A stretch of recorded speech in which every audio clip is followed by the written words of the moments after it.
Time for us to take a look at some of our national and international headlines for Tuesday, August 29th, 2017. India and China look like they are backing down from the brink. You may have recalled this Doklam troop engagement issue. Basically, it's land that has historically belonged to China. I say belonged, it's basically just a vast open plain. It's only used for grazing animals and for being patrolled by Chinese troops. Well, Indian troops moved into it, made a claim on the area. Now the standoff ensued. It's been going on since June. Now both sides have agreed. India has removed their troops, and China is basically claiming victory over it. But I think the whole world has victory here in a troop disengagement. The White House is allegedly pressuring intelligence officials to find Iran in violation of the nuclear deal from 2015. And when I say allegedly, we're talking about memos being written from intelligence officials within the White House saying, look, the president is ordering us to find the proof that Iran has violated. So basically, some people are pointing back to 2003 and saying, well, this is what happened with George W. Bush, where the intelligence officials were ordered to find proof, and that led to the whole Iraq invasion issue. So what's next? You tell me.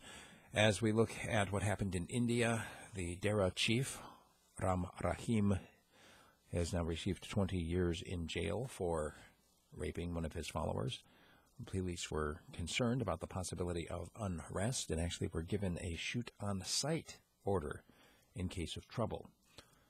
Apparently there was some trouble on Friday when the initial guilty verdict was handed down, and some 36 people were killed in the riots.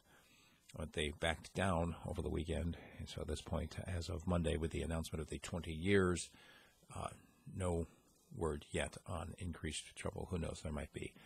An animal rights activist in France jumped into the ring to try to save a bull who was in a bullfighting demonstration.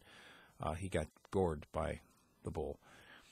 And it looks like the far right is now losing its ability to speak freely online. The question is, should the left defend it? That'll be my subject of commentary today. China has invited the leaders of 5 more countries to the BRICS summit, which involves Brazil, India, China, Russia. What's the S? Anyway, it's a trade organization, and in the past, other countries have been invited to participate. Also, the United States police are going to be allowed military-grade weapons, as Trump is looking at repealing the Obama-era policy. Lastly, Donald Trump's pardon of Joe Arpaio has been called the gravest abuse of power by a number of newspaper articles and commentators. There's more stories that we don't have time for, of course. If you'd like to get the 30 to 40-minute version of the news, check out radiofreespeech.com. If you'd like me to send you a free sample, just send me an email, steve@radiofreespeech.com.